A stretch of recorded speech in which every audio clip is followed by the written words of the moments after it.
Cities across the nation have been forced to furlough and lay off employees and make budget cuts because of the pandemic. KSBY News reporter Alexa Bertola checked in with the city of Morro Bay, where more pay cuts just went into effect.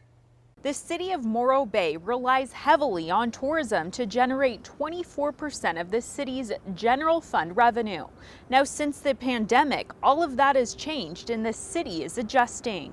Right now, you can look up and down, and it's very quiet during the week here. On the weekends, it gets a few people here. The usually crowded seaside town is more like a ghost town nowadays.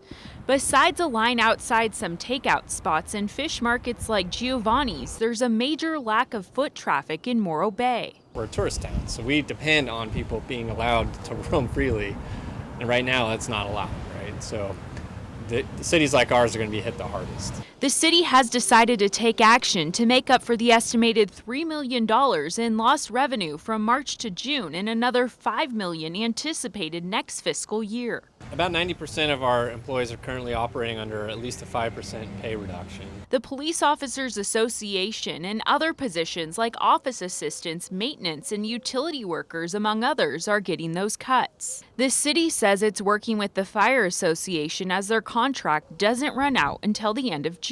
The city has also laid off more than 70 recreational employees, which are part-time or temporary positions. A couple weeks ago, the city council waived their stipends and the city manager's department took an 8% cut. We expect this to be a 2 to 3 year impact.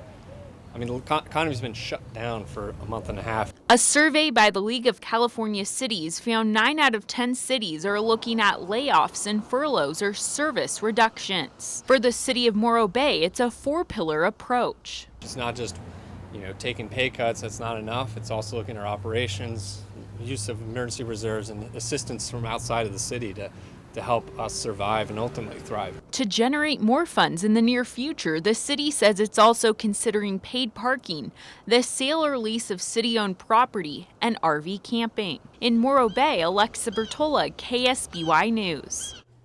The Morro Bay Police Officers Association released a statement to KSBY, which said in part, "Our primary concern is for the safety of our community, and we don't believe cutting back in the area of public safety during these very trying times is a good idea."